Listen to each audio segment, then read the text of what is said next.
ብዙ ሰዓት ወስዷል። በሌላ በማይረባው ነገር ሰዓት ይወሰድና ዋናው ነገር ላይ ሲገባ በቃ ሰዓቱን ወስዳል ይባላል። እና ይኸው እንግዲህ 10 ደቂቃ እዚህ ጋር አብቅቷል።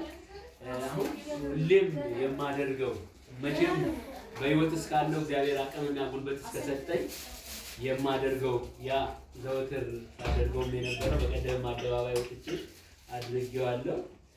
ዛሬ እዚህ ቤት ውስጥ ያላችሁ አላስገድዳችሁ። ከድንግል ማርያም የተወለደው ኢየሱስ የኔ ጌታ ነው። እሱ ቢመጣ ከእሱ ጋር መሄድ እፈልጋለሁ። እስቲ ሳይመጣ በፊት ለእሱ ልንበርከክለት። አንተ በጭንቅላትህ የቆምክለት እኔ ለምንድን ነው ለእሱ በጉልበቴ ተንበርክኬ ማላከብረው? ቁጭት ሊገባችሁ ይገባል።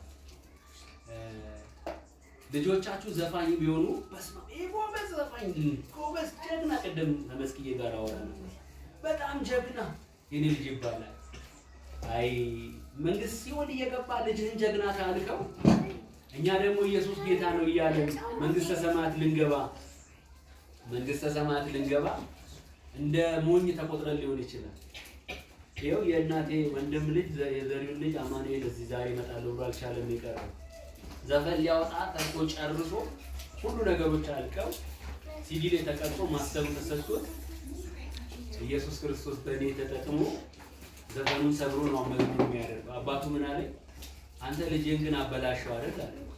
ደህና ሸቀል አድርጎ እንኳን ዝነኛ ከሆነ በኋላ እንዲመለስ አታደርገው። ምን ያለ ጌታ ኢየሱስ ምስክር ነው። ለኔ ነው ደግሞ ማለት ቆማ እነሱ ጋር እና ወዳጅ እኔ ልጆቼም እንዲዘፍኑ አልፈቅድም። ልጆቼም መረን እንዲወጡ አልፈቅድም። በዘመኔ ሁሉ ማለት ነው እግዚአብሔርን ፈርተው እንዲጨርሱ ነው ማለት ማበረታታቸው ማስገደድ ስለሌለ ማለት ነው። እና የጂዬን ወንድም ልጅ አማኑኤልን ከዘፈን ነው ቴዲ አፍሮ ነበር ሊገሉት ማለት ነው። ያ ቀርቶ ዛሬ ዘማሪ ሆኖ እያገለገለ ይገኛል። አሁን ሰዓቱ ስላለቀ በቀጥታ 30 ደቂቃ ነው የተጠቀምነው። እኔ በጭንቅላቴ ስቆምለት እንደ ተራ ነገር ያያችሁ ሰዎች አላችሁ። ተራ አይደለም። እኔ ከቦታ ያነሳው ኢየሱስ በጭንቅላቴ ቆምለት ያንስበታል። ስለሚያንስበት አሁን በጭንቅላቴ ላይ ስቆም እዚህ ቤት ውስጥ ፈቃደኛ የሆነ መድኃኒዓለምን ተንበርክኮ እንዲያከብር አሳስባለሁ።